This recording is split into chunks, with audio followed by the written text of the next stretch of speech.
디지털 시대의 아이 기르기 다시 책으로 Reader Come Home by Marianne Wolf.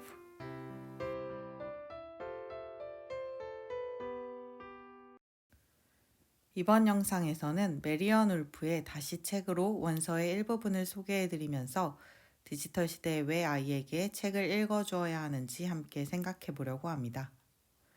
Letter 5. The Raising of Children in a Digital Age. 디지털 시대의 아이 기르기.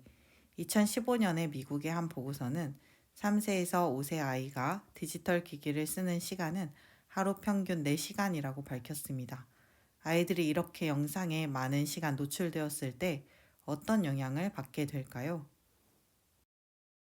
레버틴이라는 학자는 어린이들이 만성적으로 그들의 관심을 끄는 자극적인 영상에 너무 많이 노출되면 뇌가 코티솔과 아드레날린 호르몬으로 목욕을 하게 되는 것과 같다고 하였습니다. 그 호르몬들은 주로 싸움이나 스트레스와 연관이 있는 호르몬입니다. 어린이와 청소년들이 새롭고 감각적 자극에 둘러싸여 있으면 그들은 과도하게 집중한 상태, hyperAttentive에 있게 되고 도파민 중독의 상태가 되어 계속해서 추가적인 자극을 찾게 됩니다. 아이들은 자극이 없으면 지루해하게 됩니다. 보통 아이들은 지루하면 새로운 경험, 놀거리를 창조하게 되지만 너무 많은 디지털 자극에 익숙해져 그것이 없을 때 나타나는 지루함의 상태에서 아이들은 새로운 세상의 경험을 창조하고 탐험하려고 하지 않습니다. 이러한 새로운 종류의 지루함은 아이들의 생명력을 빼앗아갑니다. 영어로는 deanimate라고 표현되어 있습니다. Letter 6. From laps to laptops in the first 5 years. Don't move too fast. 태어나서 첫 5년 무릎에서 노트북으로 너무 빨리 옮겨가지 마세요. 6번째 챕터에서는 어린 시절에 책을 읽는다는 것이 어떤 의미인지를 다루고 있습니다. 아이가 세상에서 처음 태어나고 자라면서 부모가 어린아이를 무릎에 앉혀놓고 책을 읽어주면 어린아기는 첫 번째 단어를 내뱉기 전에 부모와 촉감적으로 그리고 감정적으로 tactile and emotional 책 읽는 경험을 하게 됩니다. 아기 때의 뇌는 인지적인 측면 이전에 감정적 측면의 발달이 더 우선적인 중요성을 갖습니다. 부모가 아기에게 책을 읽어주는 경험은 어린아기의 감정, 주의 집중, 기억, 인식, 언어 영역과 연결되어 있습니다. 아기는 부모와 셀 수 없이 많은 상호작용을 하며 언어 또한 배우게 됩니다. 아이는 책을 읽어주는 부모가 관심을 갖는 것과 같은 것에 관심을 갖는 경험, joint attention을 갖게 됩니다. 우리는 이제 부모가 아이에게 책을 읽어줄 때 언어 발달에 어떤 일이 일어나는지 뇌의 이미지를 통해서 볼 수 있습니다. 엄마가 아기에게 책을 읽어줄 때 언어를 받아들이고 표현하고 새로운 단어와 생각을 말하는 데 필요한 뇌의 모든 영역들이 활성화됩니다. 태어나서 첫 2년, the first 2years에 아이에게 책을 읽어줘도 아이가 말을 모르니 책을 읽어주지 않아도 된다고 생각할지 모르지만 이 시기에 아이에게 책을 읽어줄 때의 유익은 끝이 없이 많습니다. 원서의 표현에 따르면 There is almost no end of good 이라고 말하고 있습니다. 부모가 아이에게 책을 읽어줄 때 부모는 아이가 지금까지 한 번도 들어보지 못했던 단어와 문장에 아이를 노출시킵니다. 아이는 단어뿐 아니라 이야기 속의 문법, 리듬, 발음 등 언어의 많은 요소들을 즐겁게 배우게 됩니다. 이러한 경험들은 책을 읽는 인생의 이상적인 출발, The ideal beginning of the reading life입니다. 이때 직접 만질 수 있는 물리적인 책의 페이지는 매우 중요합니다. 저자는 아이들이 책이 정말 거기 있음, nearness를 경험하기를 바란다고 말합니다.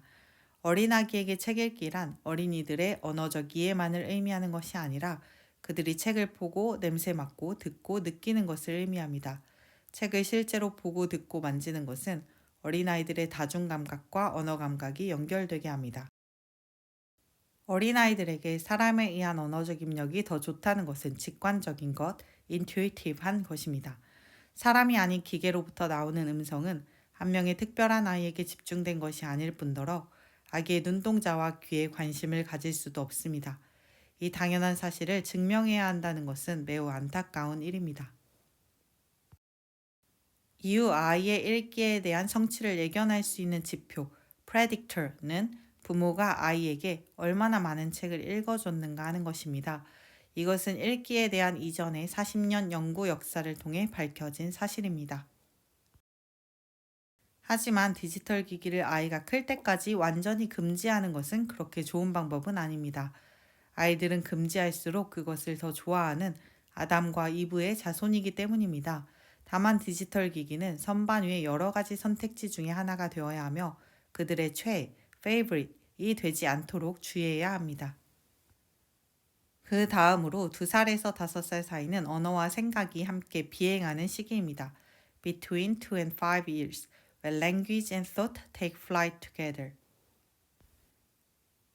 이 시기는 수많은 책들과 음악, 그 외에도 아이들의 창의성과 의사소통 능력, 신뢰와 실외에서의 신체적 탐색을 이끌어낼 수 있는 모든 방법들에 둘러싸여 있는 시기입니다. 모든 아이들이 음악가나 운동선수가 되진 않겠지만 음악과 신체 활동은 아이들이 주의를 집중하는 것을 가르쳐 줍니다. 아이들은 이때 안전한 반경 내에서 책, 많은 음악, 게임, 반복되는 농담이나 라임을 통해 최대로 탐색을 하고 The maximum safe ranges for their explorations. 모든 성공적이거나 혹은 성공적이지 않은 탐색으로 배경 지식을 쌓아야 합니다. 여러 가지 방법이 있지만 저자는 하나의 의식, ritual으로서 매일 밤 아이와 책을 읽을 것을 추천합니다. 매일 밤 듣는 이야기를 통해 아이는 앞으로 학교에서 계속 반복해서 나타날 이야기와 동화들에 익숙해지고 그들이 사는 곳의 문화를 알게 되고 인생을 살아갈 교훈을 얻게 됩니다. 모든 문화 가운데 있는 보편적 도덕 법칙을 배우는 것도 이야기와 함께 시작됩니다.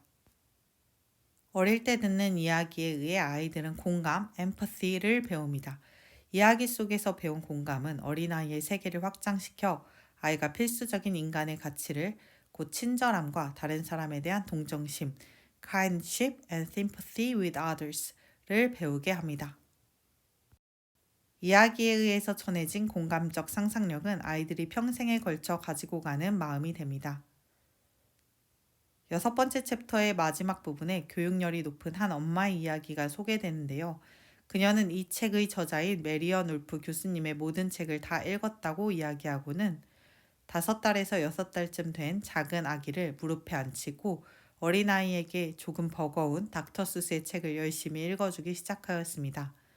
아기는 3분이 지나가기 전에 흥미를 잃고 낑낑거리기 시작했습니다. 4분이 지나자 상황은 더 악화되었지만 가능한 한 많은 책을 읽어주어야 한다고 굳게 믿는 엄마를 방해하지는 못했습니다. 이 모습을 보신 교수님은 할 수 있는 한 부드럽게 우리가 이야기 전부를 매번 읽어줄 필요는 없으며 아이가 다룰 수 있을 정도만 읽어줘야 한다고 아기의 엄마에게 말해 주었습니다.